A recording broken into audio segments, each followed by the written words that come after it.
하나님 말씀은 마가복음 7장 24절부터 30절입니다. 마가복음 7장 24절부터 30절 보겠습니다. 예수께서 일어나사 거기를 떠나 두로 지방으로 가서 한 집에 들어가 아무도 모르게 하시려 하나 숨길 수 없더라. 이에 더러운 귀신 들린 어린 딸을 둔 한 여자가 예수의 소문을 듣고 곧 와서 그 발 아래에 엎드리니 그 여자는 헬라인이요 수르보니게 족속이라. 자기 딸에게서 귀신 쫓아내 주시기를 간구하거늘 예수께서 이르시되 자녀로 먼저 배불리 먹게 할지니 자녀의 떡을 취하여 개들에게 던짐이 마땅치 아니하니라. 여자가 대답하여 이르되 주여 올소이다마는 상 아래의 개들도 아이들이 먹던 부스러기를 먹나이다. 예수께서 이르시되 이 말을 하였으니 돌아가라. 귀신이 내 딸에게서 나갔느니라 하시매 여자가 집에 돌아가 본즉 아이가 침상에 누웠고 귀신이 나갔더라. 아멘. 오늘은 예수님의 주되심을 믿고 은혜를 구하라 라는 제목으로 하나님 말씀을 보겠습니다. 예수님은 지금 있던 자리에서 떠나 두로 지방으로 가셨습니다. 예수님은 아무도 모르게 한 집에 들어가셨죠. 그러나 사람들의 이목을 피할 수가 없었습니다.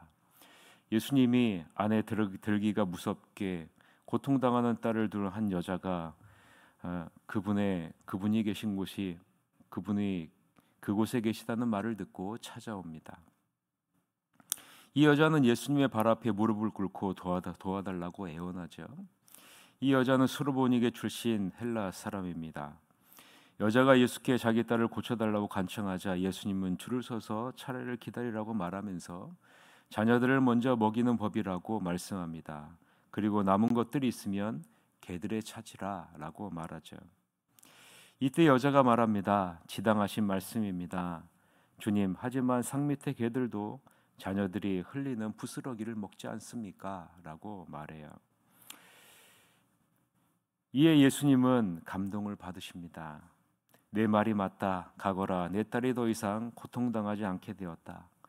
괴롭히던 귀신이 떠나게 된 것이죠.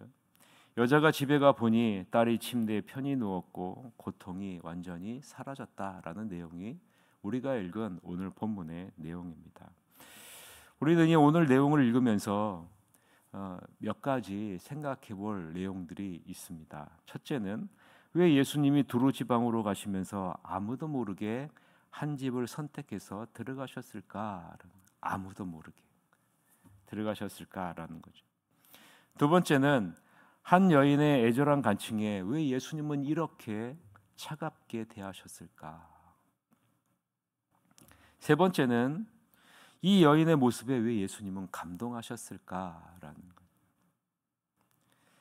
이 부분을 살펴보면서 하나님이 예비하신 은혜를 나누고자 합니다. 첫 번째는 왜 예수님은 두로 지방에 들어가시면서 아무도 모르게 한 집에 들어가셨을까요? 우리는 짐작할 수 있죠. 예수님이 두로 지방에 가신 것은 복음을 전파하기 위함이 아니라 영적인 준비를 위한 휴식을 취하러 갔다라는 사실을 우리는 알 수 있습니다. 그래서 예수님은 아무도 모르게 한 집을 선택하셨고 그 집에 들어가신 거죠. 아무도 모르게 쉼을 갖기 원하셨던 것입니다. 병행 구절인 마태복음 15장 21절을 보면 예수님이 두로와 시돈 지방으로 들어가셨다라고 기록합니다. 마태복음 15장 21절서부터 22절을 들어보세요. 예수께서 거기서 나가사 두로와 시돈 지방으로 들어가시니 가나안 여자 하나가 그 지경에서 나와서 소리질러 이르되 주 다윗의 자손이여 나를 불쌍히 여기소서 내 딸이 흉악하게 귀신 들렸나이다 하되라고 기록하고 있습니다. 여러분 두로와 시돈은 헬라화된 이방인들이 거주하는 지역입니다. 유대 역사가 요세푸스에 의하면 두로와 시돈은요 백성들이 악하기로 소문나 있다라고 기록하고 있습니다. 자, 예수님이 악하기로 소문난 이방 도시인 두로와 시돈에 들어간 것, 조용히 들어간 것은요 유대인들의 그 시선을 피해서 아주 조용히 쉼을 갖고자 하는 그러한 의도가 이 안에 담겨져 있는 겁니다. 자신의 정체를 숨길 수 있는 곳이고요. 은밀하게 자기만의 시간을 쉼을 가질 수 있는 곳이 이 두로와 시돈이기 때문에 그런 겁니다. 그럼 한번 생각해 보세요. 왜 예수님이 이렇게 자기만의 시간을 갖고 쉼을 갖기를 원하셨을까요? 그것은 예수님도 우리와 똑같은 인성을 취하셨기 때문이라는 거죠. 예수님께서도 인성을 지니신 참 인간이기 때문에 적절한 휴식과 재충전의 시간이 필요했던 것입니다. 그런데 예수님의 이 모습에는 또 다른 영적인 의미가 담겨져 있습니다. 그것은 이방인이 거주하는 이방 땅에도 복음의 빛을 밝히 비추는 그 빛이 필요하다라는 사실을 예수님이 은밀하게 보여주고 있는 것이죠. 오늘 본문에 나오는 이 이방 여자와의 대화를 통해서도 알 수 있는 거죠. 두 번째 헬라인 수로보니게 여인의 이 애절한 간청에 왜 예수님은 차갑게 대하셨을까라는, 왜 차갑게 대하셨을까? 심지어는 개를 언급하면서요, 부스러기를 언급하면서 차갑게 대하시잖아요. 예수님은 조용히 은밀하게 헬라화된 아카기로 소문난 두로와 시돈 지방에 들어오셨습니다. 그리고 아무도 모르게 한 집을 선택해 들어가셨습니다. 그러나 자신의 정체를 숨길 수는 없었어요. 마치 빛이 어둠에 묻히지 않고는 밝히 드러날 수밖에 없는 것처럼 예수님의 그 메시아성은요, 숨길래야 숨길 수가 없었던 거죠.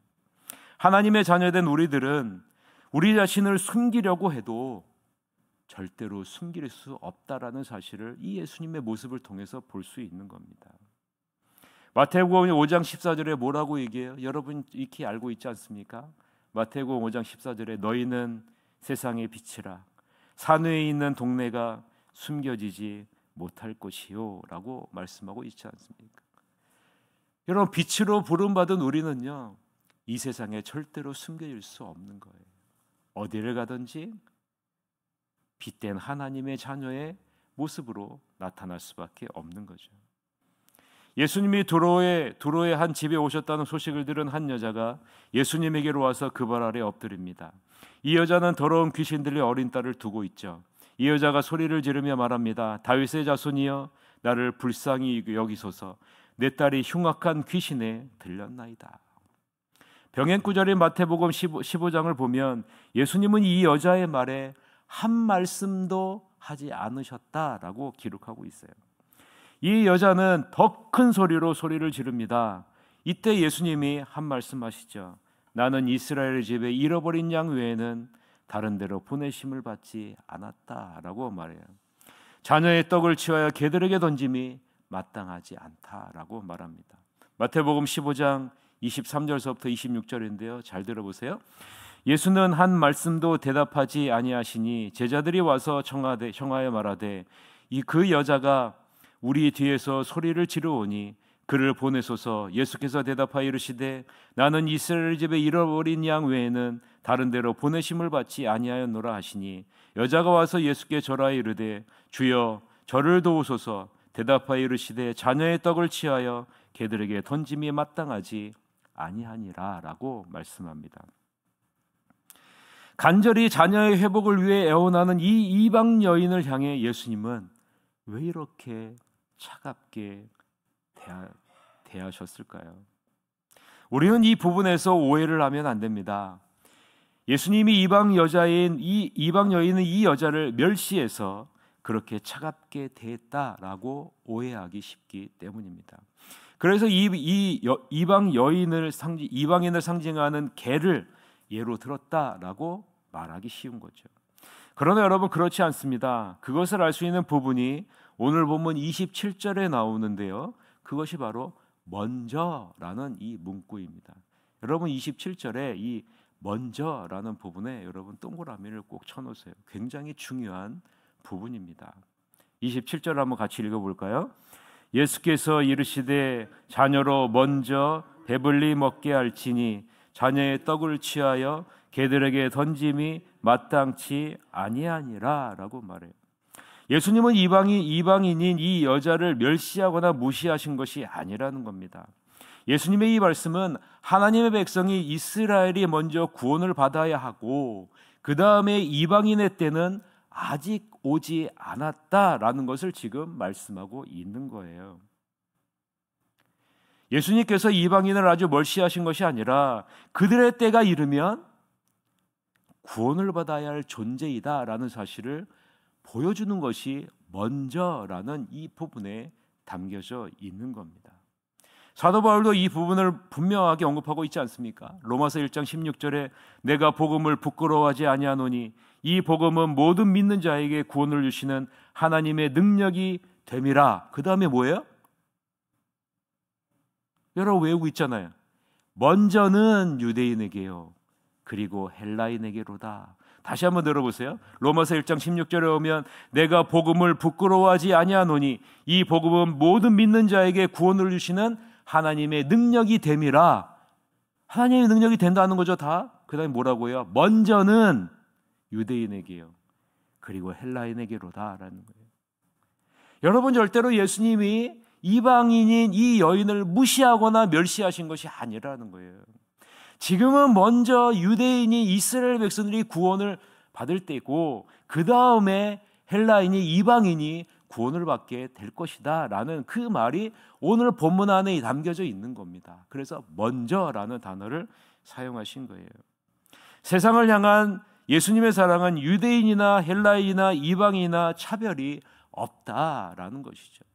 여러분, 요한복음 3장 16절에 뭐라고 말씀합니까?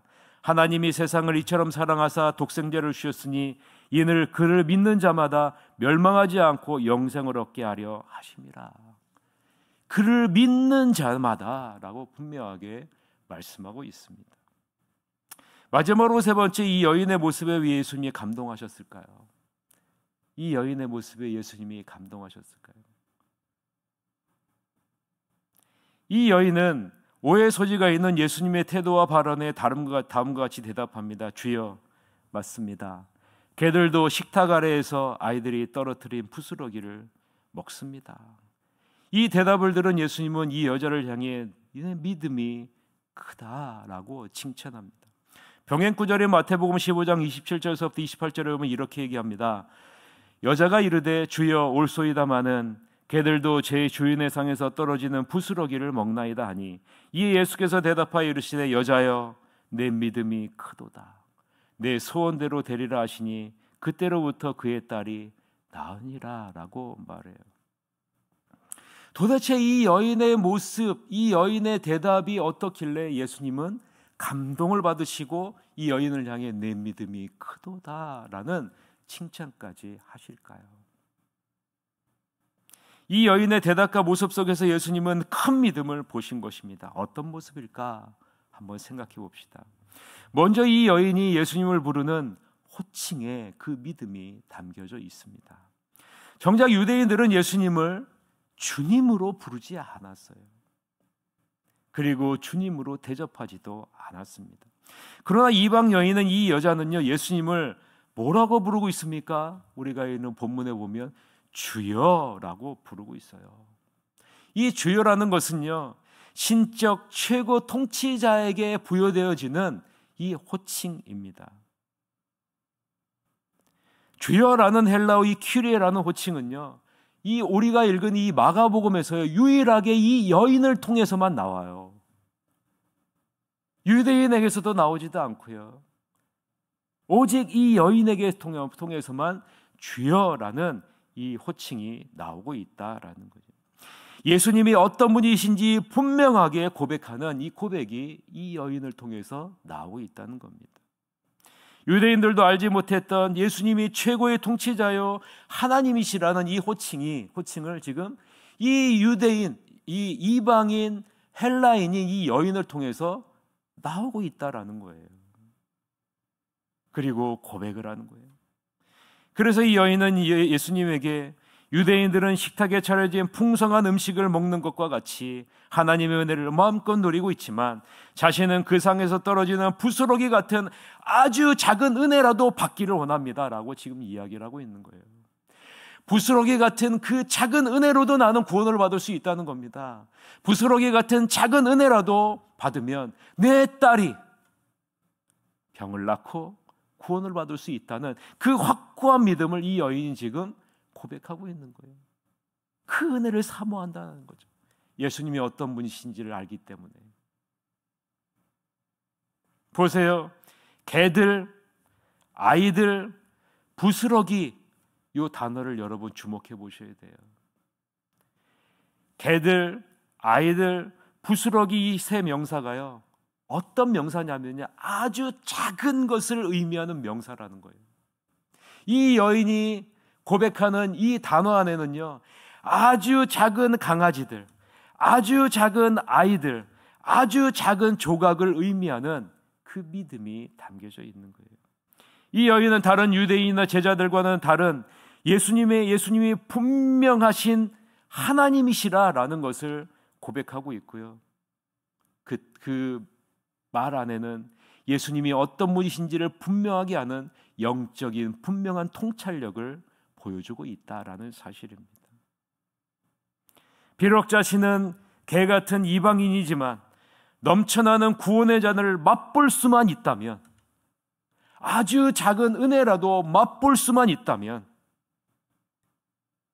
그 작은 은혜 안에 놀라운 구원의 역사가 있다라는 사실을 지금 고백하고 있는 겁니다. 그래서 아주 작은 부스러기 같은 은혜라도 받기를 원합니다 라는 고백이요, 오늘 이 여인의 고백 안에 담겨져 있는 거예요. 여러분, 이 여인의 믿음이 보이십니까? 그래서 예수님은 이 여인을 향해 내 믿음이 크도다라고 말하고 있는 겁니다. 여러분, 우리는 이 예수님의 은혜를 정말로 사모하면서 살아가고 있습니까?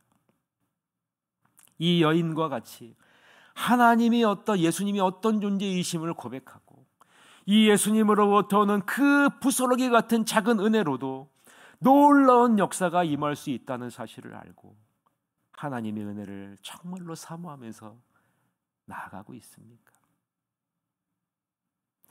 자격은 없지만 하나님의 이 작은 은혜라도 맛보고 싶다는 이 여인의 간절함은 참 믿음의 표현으로 나타나고 있음을 예수님은 바라보시며 내 믿음이 크도다라고 말하며 내 딸이 이미 나았다라고 말씀하고 있는 겁니다. 오늘날 우리가 살고 있는 시대는 어떤 시대입니까? 마치 은혜의 홍수 시대에 살아가고 있지 않습니까? 은혜는 홍수인데요, 예수님이 어떤 분이신지를 고백하고 그 은혜를 사모하는 그 마음은 메말라 있는 사막과 같지는 않습니까? 오늘 이 시간에 여러분이 이렇게 기도하셨으면 좋겠어요.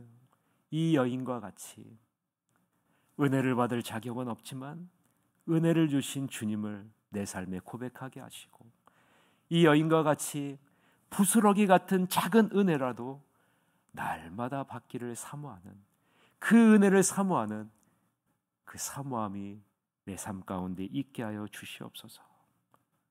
이러한 믿음 가운데 나아가셔서 날마다 하나님의, 예수님이 주시는 그 은혜를 날마다 경험하시는 여러분이 되시기를 주님의 이름으로 간절히 축원합니다.